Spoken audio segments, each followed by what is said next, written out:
everybody. Welcome back to another edition of the Unreasonable Odds podcast. Steve Buchanan, my co-host, Julian Edlow, and we're starting off 2021 with a very, very special guest. Dan Lifshatz, one half of the Bankroll Boys and the Over Under podcast over on 98.5, the Sports Hub. If those names sound familiar, we just had Joe Murray on a couple of weeks ago. And then, of course, we have to follow up with Dan, two incredible minds in the betting world. You need to follow these guys. You need to listen to the Over Under podcast. Listen to our podcast and also listen to this. That's all you need. I don't care about any other dopey podcasts out there. Those are the two you want to listen to, these two guys. So be sure to do that. Dan, my man, so glad to have you on the show.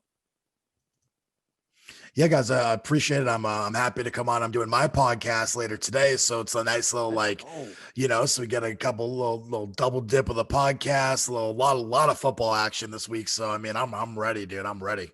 Yeah, let's just jump right into it. Let's just get to some of these games here.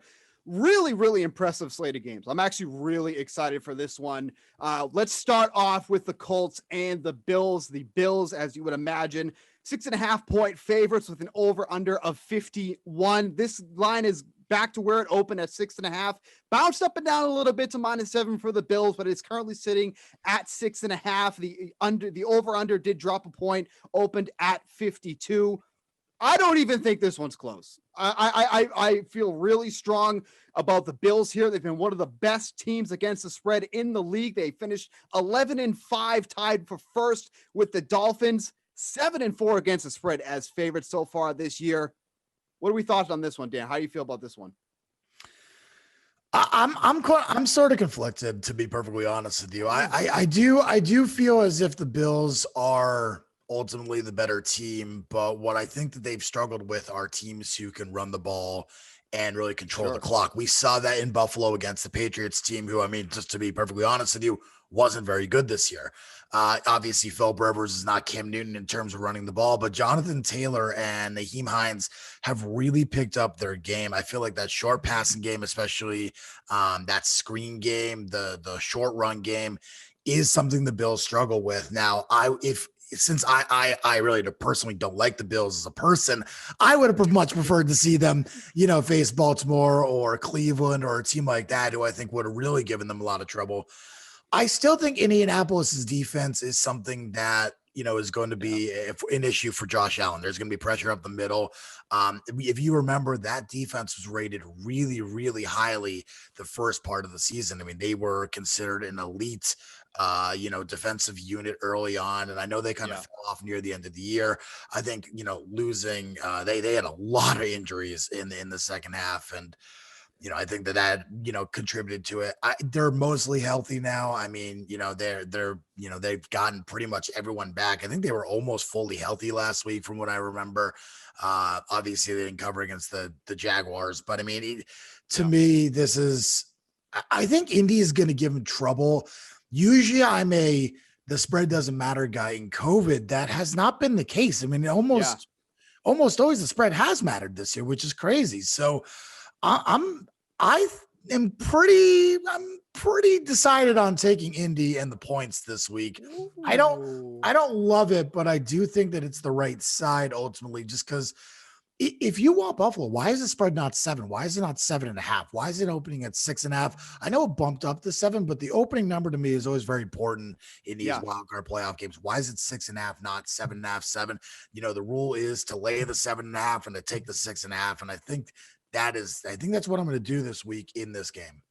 Yeah, so coming into this game, the Bills have covered in 8 straight weeks now, while Indy hasn't covered in the past 3 weeks, like Dan just mentioned. And I feel like they were pretty obtainable spreads too. -7.5 against the Texans, -1 against the Steelers. And then obviously that unbelievable meltdown they have against the Jaguars, where they almost blew that game, closed as 15.5 favorites. Julian, is that a kind of in your head at all as you look at this one?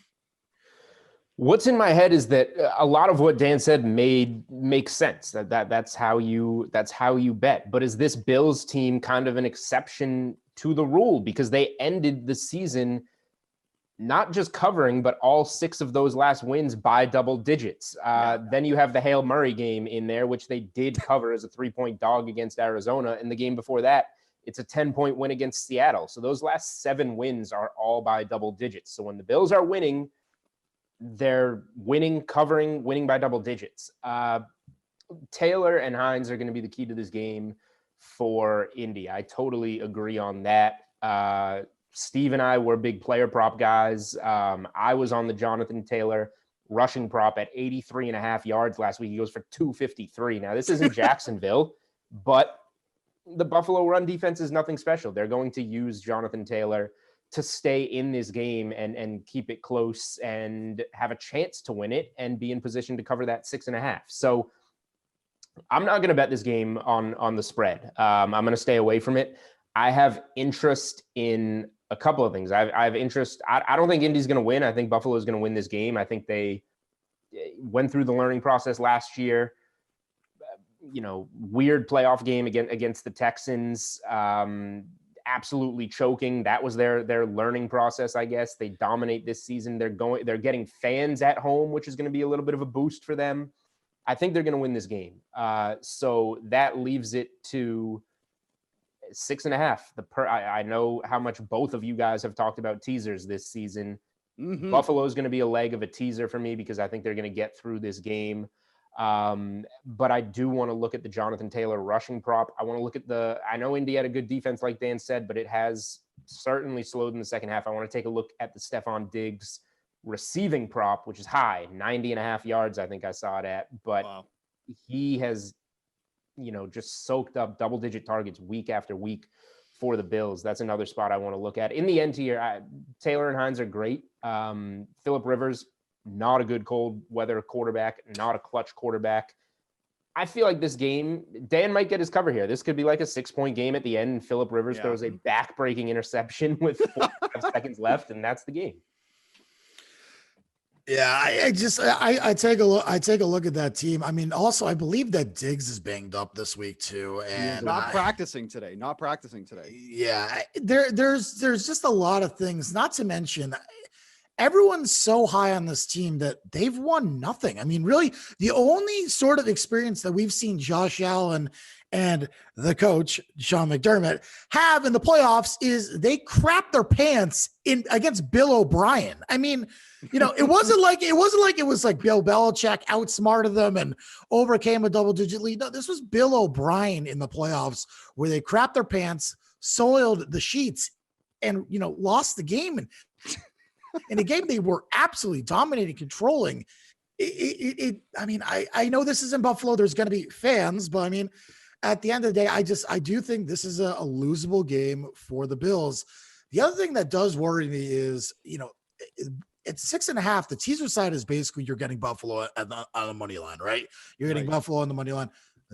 Every single person I know loves the Bills as a teaser side, including me. So if the whole world's on that one boat, especially on a teaser, the public teaser sides, while they have been good this season, there's been a few real big public ones that have just absolutely crashed and burned.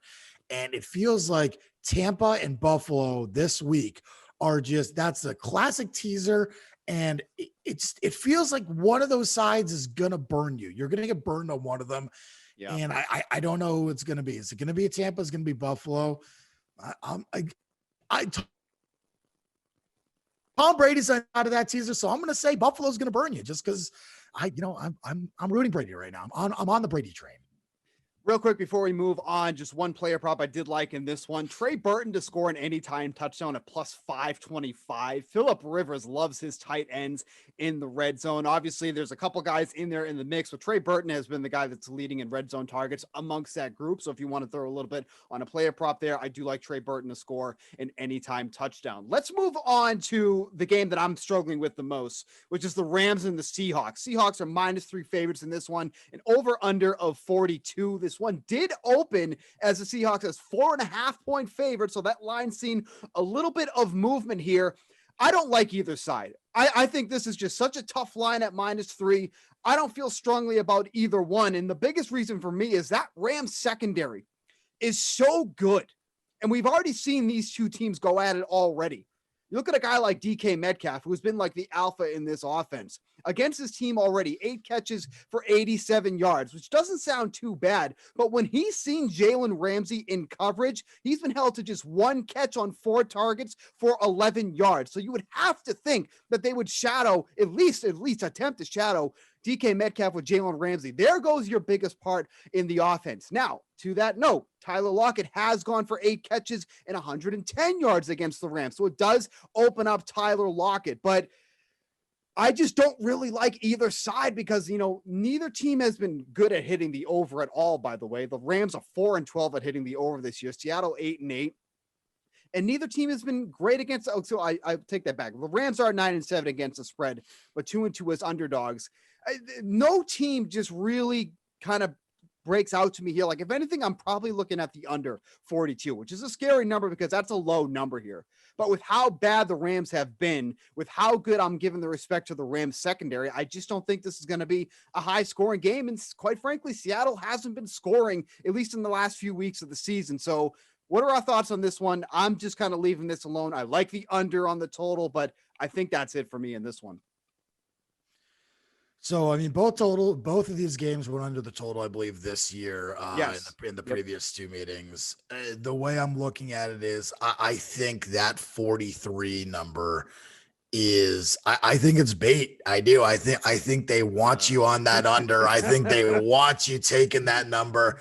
I do think that it's going to be, listen, it's a divisional game, really. I mean, and as one of my kind of rules is like, divisional games are just different. They're different than a non-divisional, even interconference game. They're just different.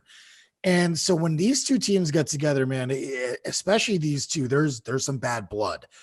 You saw Aaron Donald kind of say, oh, this is who we wanted. This is who we wanted.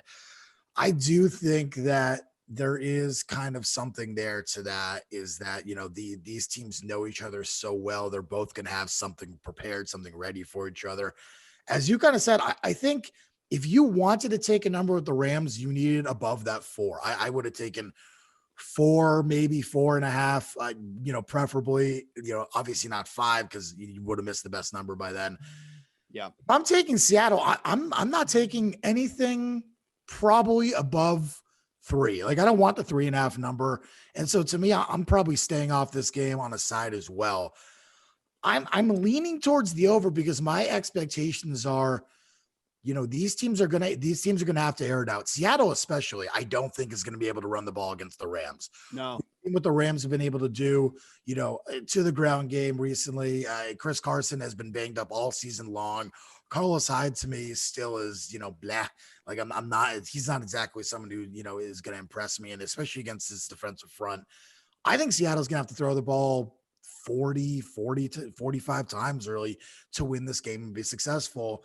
And when that happens, I'm looking for scores. So I would lean the over here just because I think Seattle's going to have to score points and the Rams are going to have to keep up with them. And we don't really know what Goff's finger is going to be. But my assumption is, maybe we see a Jared Goff classic pick 6 type moment. When don't we see those? Julian? So this game, I feel like maybe we're overthinking this game a little bit too much. I want to give the Rams their respect, and they have a fantastic defense. They scored 9 points against Seattle in the last game, 20-9 loss. Goff obviously playing hurt, and then they scored 18 with whatever his name is, John Walford last week, but that was with a pick 6 and a safety. This team isn't scoring. And Seattle's defense has certainly, the schedule was an issue. They played a much lighter schedule, the Seahawks, the second half of the season, but the defense, just from the eye test, it picked up the second half. Seattle went from a team winning games 35-30 to a team winning games 20-9, like they did the last time against the Rams.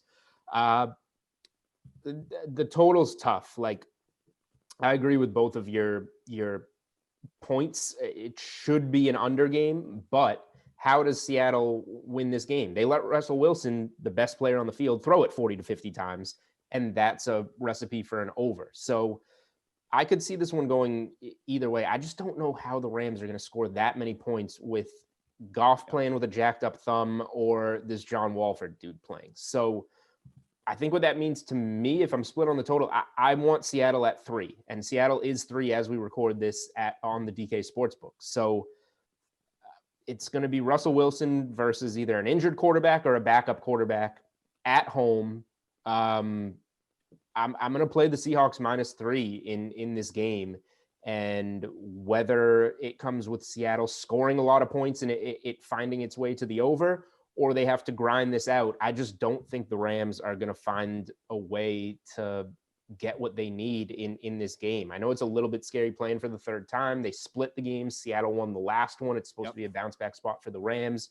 I'm just not going to overthink it. The Rams have a great defense, but the quarterback matchup in this game is glaring. So -3 at home is the number. I'm not going to play it at 3.5, but Seahawks -3 at home. I'm in on that. One game I'm really looking forward to. I think this is like the most non-talked about game, at least in some parts of the nation, if you want to say. Buccaneers against the Washington football team. My Washington football team. They came through. They're in the playoffs, baby. We're going to see this team. Dan's rolling his eyes. Whatever. You two are going head to head in this one. Steve loves the Washington football team. Baby. I know Dan is a Bucs fan right now.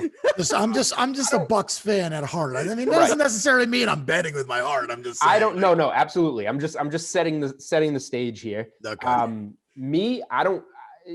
I could go either way personally on all of our fandom here. Obviously, all three of us grew up watching Tom Brady for 20 years.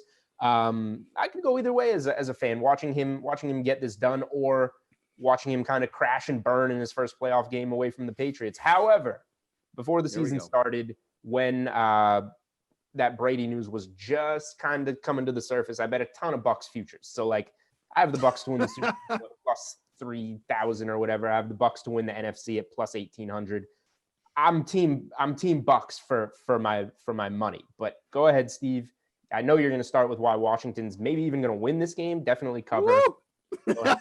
I mean, look, quite frankly, from a betting perspective, all they've been doing is covering. They have been an excellent cover team, the Washington football team. This originally opened 7.5-point favorites for the Buccaneers. It is currently up to 8. By the way, we're recording this on Thursday afternoon. To be fair, Tampa Bay has been a very good cover team as well. 9-7 overall, 7-6 as favorites, but Washington football team also 9-7, 8-5 against the spread as underdogs, 4-2 as home underdogs, if you really want to put the microscope under that one. But here's the biggest thing for me.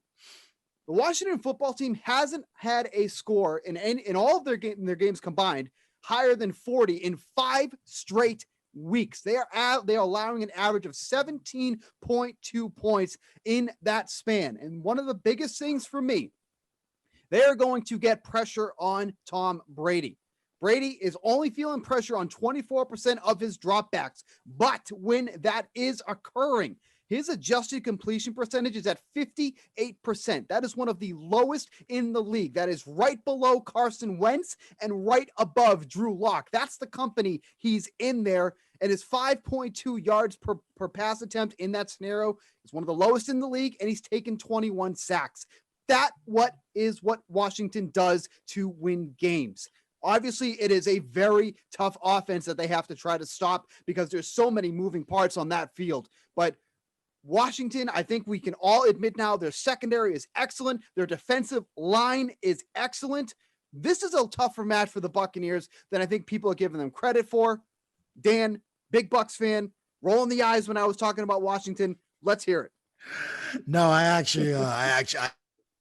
actually don't disagree with you. Unfortunately, I do think Brady and the Bucs are going to struggle in this game. I do.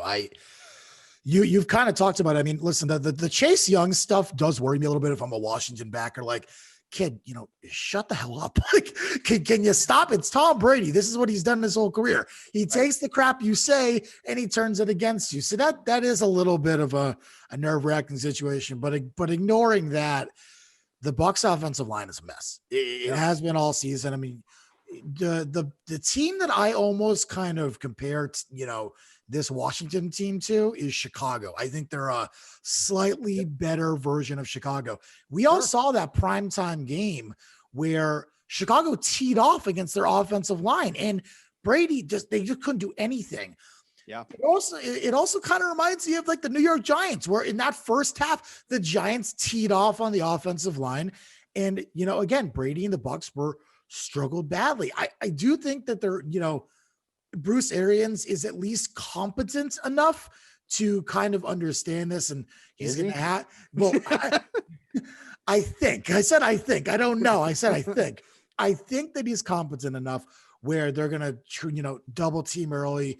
They're going to use Gronk as a blocker, this game. That is my honest opinion. Is this is the type of game that you use Gronk as a blocker, not necessarily a receiving threat, and so that is also going to take away a little bit from Brady, and so that should help. But it's going to be a struggle for the offensive line. That being said, the other side of the coin is Washington's offense against that Bucs defense. Yeah. Washington's motor really on offense has been Antonio Gibson this season, and they've gone as he's gone. This is going to be a game where you can't rely on Gibson. Gibson's going to give you probably not much. I mean, 2.5, 3 yards per carry against that stout defensive front, really until late in the game, once you wear them down and they kind of start, letting go. And to me, Alex Smith dropping back and passing the ball is terrifying over and over and over again. So that is kind of where I struggle with this. This is another under game to me. This is a game where I'm looking to play the under. I think that I've heard whispers that Mike Evans' injury is way worse than they're actually telling us. And while he may be a game time decision, if he plays, it will be basically as a decoy. I mean, really, they have enough receiving weapons where they can kind of take someone out of there and put Evans in as a decoy, and that will be, fine. I think that that's ultimately going to be their strategy. Evans will just kind of be there for moral support more than actual playing support. It doesn't, his knee does not sound great from everything I've heard. I think that if that's going to be really, really bad for Brady too, because the Washington football team is actually going to be able to prepare for Antonio Brown. And I think that's been the downfall of the past few weeks, is Antonio Brown's kind of unaccounted for. If you're prepping for Antonio Brown, I think that's going to throw a little bit off. I think Brady, as I said, is going to struggle in the passing game. Other side of the coin, Washington's not going to be able to run the football. It has a recipe for an under game, as well. And I do think Tampa ultimately wins.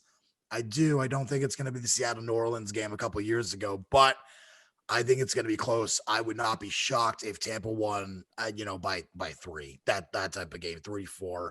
A close game, low scoring game, maybe like a 24-20 type game.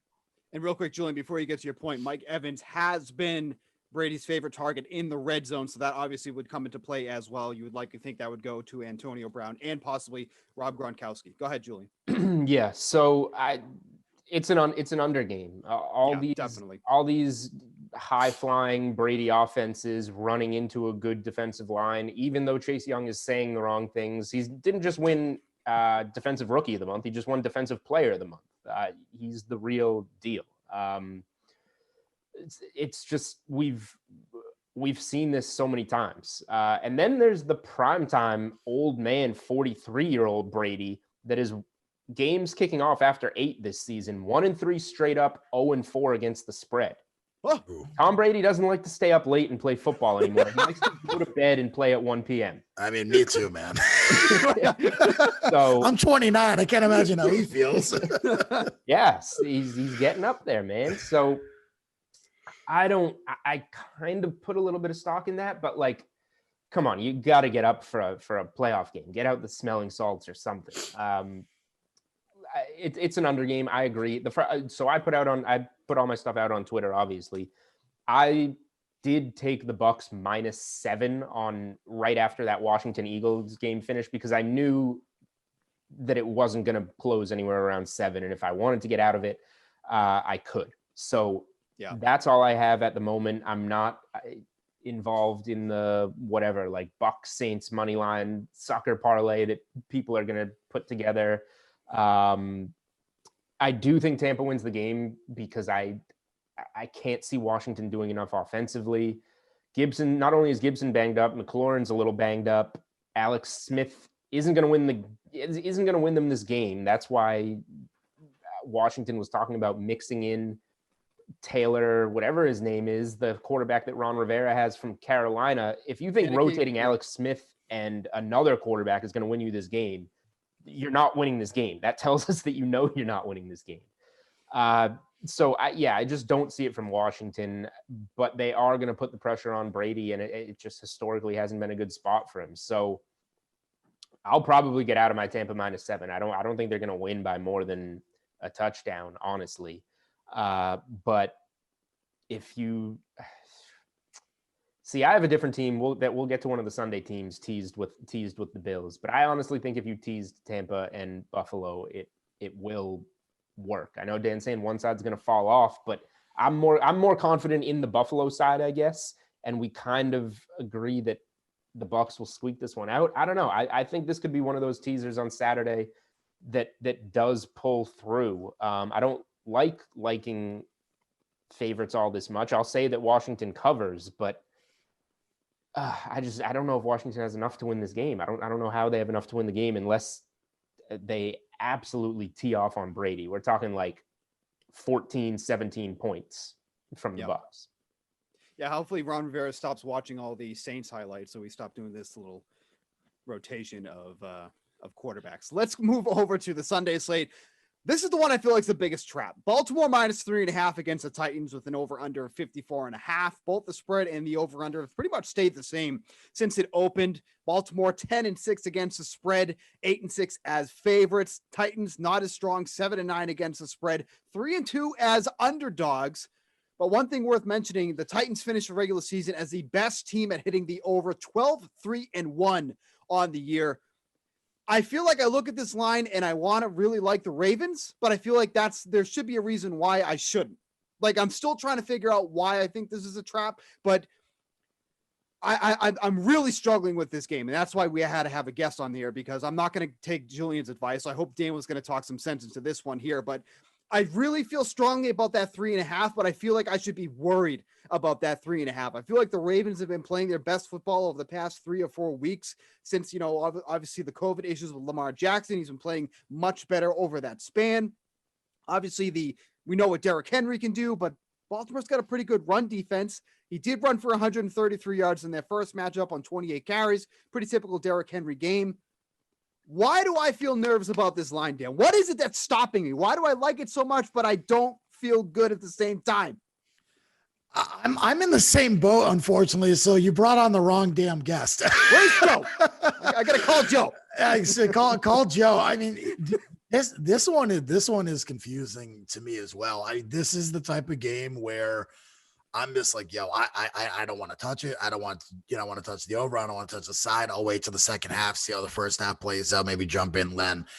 This is the type of game where, unfortunately, it really is kind of like it's a rematch of earlier in the season. But to me, that game is when Baltimore started their downward trend and Tennessee was flying high. And I do think that the roles have kind of been somewhat reversed. I mean, Tennessee last week struggled. I mean, I know they won the game and that was great. A bunch of us had Tennessee to win the division tickets, and that was nice to win those. But man, did they struggle and labor to that game. And again, a divisional game, different obviously, but they were up big. They let Houston back in. It's been kind of a story. And I actually have a friend who I watch, when we have a group of guys who watch the games, whatever, and cook some steaks. And whenever we watch it at my buddy's place, the Titans always win. The Titans always win, right? It always his place. And what I've recognized is from watching them constantly, because they're always on the TV, they suck on third downs. I mean, they are the worst third down defense maybe I've ever seen. If it's a third down, it's a 3rd and 8, it's going to be a first down for the other side. And I do think that at some point that's going to catch up with them. I really wish that we had seen this game next round, because I think ultimately these are two teams that could both win the Super Bowl. They're both built to do that. More of a run, a running ground and pound and a really good, defensive style. That being said, I'm probably going to take the bait here. And if you're gun to the head, if you're making me choose a side, I will ultimately pick Tennessee, just because Derrick Henry is special, and Lamar Jackson, this is kind of, nut up or shut up time for the guy. I mean, really 0-2 in the playoffs, 2 first round exits, you want to be in that upper echelon, that Mahomes area. You want to be considered with, the Tom Brady's, all those guys. I mean, this is the start. You got to start winning some games. And to me, this is where, Lamar Jackson has to come out and he has to play his best. I still think that it's Lamar Jackson at the end of the day, and Ryan Tannehill has played better. So I'm going to take, I will gun to that. I will take Derrick Henry and Ryan Tannehill over Lamar Jackson. Derrick Henry rushing prop is 120.5 yards. Jesus. You said he ran for 130 something the first time this year against Baltimore. He ran for 195 in the playoff game in Baltimore last year. One of my biggest bets of the NFL season was last week. Derrick Henry at over 118 yards, because against Houston with the chance to get to 2,000, that was just too easy, and he gets 250. If Tennessee wins this game, Derrick Henry's going for over $120. So if you like Tennessee, I feel like you can also get in on that. Like, basically what I'm saying is I would rather bet Derrick Henry over 120 yards than bet Tennessee, because I know if Tennessee wins, I feel like he's going to get it. And you can also maybe get it in a weird loss. Like Tennessee almost lost to Houston last week and Derrick Henry had 250 yards. So I feel like the Henry rushing prop gets me it in a win like 95% of the time, and also leaves it open to like almost a coin flip in a loss. So I guess that's where I would go rather than betting Tennessee. If you told me I could get Baltimore at like 2.5, I would be interested. It probably won't get there, but it's a weird game, like you guys said. Probably a game to lay off the spread, maybe get in live once we kind of see what's going on. Lamar Jackson's last loss is to Tennessee. He didn't play in the Pittsburgh loss after that. But then you look at these wins, 4 of them are just wins over awful teams for Baltimore to finish up that hot streak to the season. Dallas, Jacksonville, Giants, Bengals. That's how they finished out. And then that crazy Monday night win over the Browns, which the Browns are good, but that was a weird game that I don't want to put much stock in. But Tennessee doesn't have a big win in a while either. They beat Houston in a meaningless game for Houston. They ran all over Detroit. They beat Jacksonville. They had a big win over Indy, and then the one before that was the one over Baltimore. In the meantime, they lost the 2 games to legitimate competition. They lost to Cleveland, giving up 41 points, and they lost to Green Bay, giving up 40 points. I don't see how Tennessee gets out of this without giving up like at least 28 points to Baltimore. So I don't know what this all means. I don't know if I should play over. I don't know if I should play Baltimore. I just think we're gonna see some fireworks in this game. I don't see how we don't. So like, I'm considering a combination of things between the over, the Derrick Henry rushing prop over, even though I think Baltimore probably wins the game, might be my favorite bet in this game. I told myself like a month ago, I'm no longer going to be afraid of these monster Henry numbers, and I've been betting his overs, and they cash every time. Right. All right, let's quickly get through these last 2 ones. We're starting to get up against it time a little bit. My favorite team to start a teaser with is involved in this game, which is the Bears. I think that's where you start every teaser. I see a nod of approval from Dan, so that's good. He was rolling his eyes at me earlier. Going against the Saints, who are -10 favorites, over under 47.5. Interesting to note that the Saints are 9-7 against the spread overall, but 6-6 specifically with Drew Brees. They actually were a better cover team with that dope Taysom Hill under center, but Drew Brees, they're 6-6. I feel like this is kind of a tough one to kind of gauge from where they were last time when they did face each other, because Nick Foles was the starter in that one. And just, obviously with him out of the mix is just a whole different dynamic. We don't know the status of Alvin Kamara. It's looking like he will be able to play in this one. If this was on the Saturday slate, that would be a different story, but it is looking like Kamara would be able to play in this one. Michael Thomas could be returning in this one as well. So a lot of moving parts in this one. Honestly, the only thing I'm playing in this one is using the Bears and the teasers. I don't want to back a Saints team by 10 points. I think the Bears are better than that. What do you think, Dan? I agree. I think that on the teaser side, I think I would take Chicago. I would. I mean, to me, it's Drew. Again, I was on Touch Rumors this morning. We kind of talked about this game a little bit. Drew Brees doesn't look right. He just doesn't look right. He hasn't been remotely close to being right. And I know they had that game against Minnesota where Kamara got really hot and things were a little bit easier offensively for them. But outside of that one game, the Saints with Drew Brees this season just haven't looked good. They haven't looked, like a competent team. The one thing that does kind of scare me, though, is the fact that this number opens so high. Yeah. I take a look at that number and say, well, am I getting baited into playing the Bears, which is like the worst feeling in the world, right? Getting baited into playing the freaking Bears.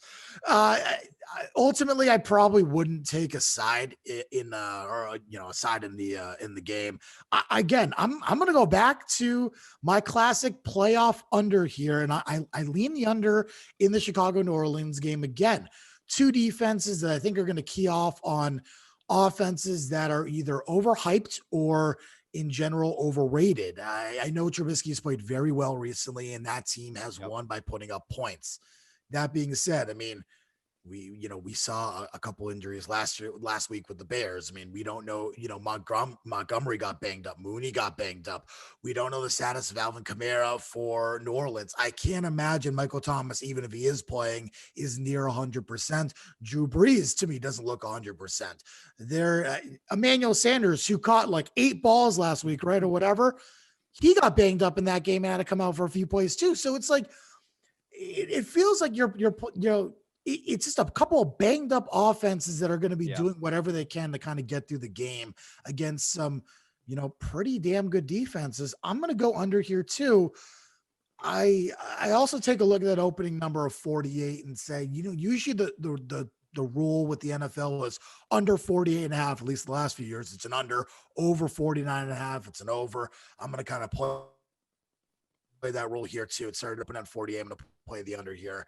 I just do think that this is going to be a one of those grinded out games. It wouldn't shock me if the Saints clobbered them, but taking the Bears with 16 points in the teaser side is ultimately really appealing. Yep, I agree. I mean, sure. I'm not going to say I'm not on board with the Bears plus 16. It sounds kind of dumb not to be. Especially the way the Saints have been going lately. So I'll get on board with that. I have shockingly little thoughts on this game. I don't know why. The Saints are going to win, especially after dropping that one to Kirk Cousins in the playoffs at home last year. They're not going to drop one to Mitch Trubisky at home in the playoffs to get things going this year. So I do think New Orleans is the far superior team and they're going to win this game, but I don't really have much thought. I'm probably going to have no bets on this game unless something significant changes. So we'll save some time and move it along. I'll throw out a couple trends that the Bears are 5-3 straight up and against the spread on the road. They were better on the road than they were at home this season. And the Bears, they've gone over in 5 of their last 6 games overall and over in 6 of their last 9 games on the road. So the Bears, you just always think under, and I'm not saying this game isn't, because Saints you think over, especially at home, but just some weird trends that you wouldn't think, I guess, about the Bears so far. And then you look at the Saints, the reason why this number went up to double digits, they're 7-1-1 against the spread in their last 9 games. All right, real quick, we're going to move to the final game, which is the Browns and Steelers. The Steelers, 6-point favorites in this one, over under 47.5. This one has moved pretty significantly. Steelers -4 now, but of course, COVID issues with the Browns. Stefanski will not be part of this game in this one. I feel like this is just such a tough game to figure out because these are two teams that look completely different from when they face each other. I don't want to count last week because they weren't even playing all the starters in this one, but when they faced each other prior to that, these are two completely different looking teams. Pittsburgh's defense seems to be crumbling. Ben Roethlisberger does not look good. Meanwhile, Baker Mayfield looks almost untouchable at this point. He's getting all of his guys back. He has got all of his guys back from COVID issues in this one. I don't want to touch anything with this game. I feel like this is going to be one that you think it's going to go one way, and it's going to go the complete opposite direction. I feel like that's going to be the consensus here, but I'm always willing to be not surprised because it is 2021. Yeah, we talked about this one as well. I mean, the one thing that does worry me for Cleveland, no Joel Bitonio. I mean, that's a huge loss on that running game. Yeah. That's going to affect Nick Chubb. That's going to affect, those kind of short screens they love to run with Kareem Hunt because Bitonio is the swing guy. He's always out front. So to me, that's a huge loss that, it's kind of being a little bit underplayed. We obviously don't know what the Stefanski impact is going to be. How is that going to impact the play calling? Because what Stefanski and that offense has done so well this year is run the ball to set up the play action. I think that's why Baker Mayfield has been so successful. Well, is the play calling going to change? Is Stefanski going to, basically be calling the plays remotely? How is this going to work? Is the field going to be different? I'm very interested to see that aspect. Not to mention, again, how is it going to affect the running game? Is Nick Chubb still going to be able to run his usual, rumblings without Bitonio? This is going to be a game where I think we're going to learn a lot in the first half, and I don't want to jump in. I was lucky enough to be able to kind of jump on some Pittsburgh 3.5 and 4 when the news broke. So I'm going to, probably try and hedge my bets. Hopefully we see a 7 by game time. I can get off, the nice number there, but I wouldn't feel confident taking, aside a total and everything. The one thing I will say though, Baker Mayfield and the Browns struggled last week against, what is almost a partially mixed first and second team with the Steelers. And, they couldn't stop the offense against Mason Rudolph. I mean, Mason Rudolph is kind of tearing you up. That does concern me a little bit for Cleveland's defense there. Divisional game, things change, yada, yada, yada. I agree with that 100%. It's just, man, this one's scary. I think because of the COVID issues, if you're going to play this, ultimately it has to be a teaser side for me. You have to tease this game. It has to be a side, not a total, and you have to stick with it. And that's it. Because to me, other than that, it's unplayable. Unplayable until we see at least the first quarter, what the effects of the coaching loss and the offensive line loss are for Cleveland and kind of how, Ben Roethlisberger looks for the Steelers. Julian, final thoughts? Yeah, a couple of quick things. I don't know, while we were talking, so Mike Evans is a game time decision. I don't know what else happened, but Washington's now +9 on DK Sportsbook. So That one is growing. Anyway, I'm more confident in this game than you guys are. My teaser, my play of the weekend is going to be the Buffalo-Pittsburgh teaser.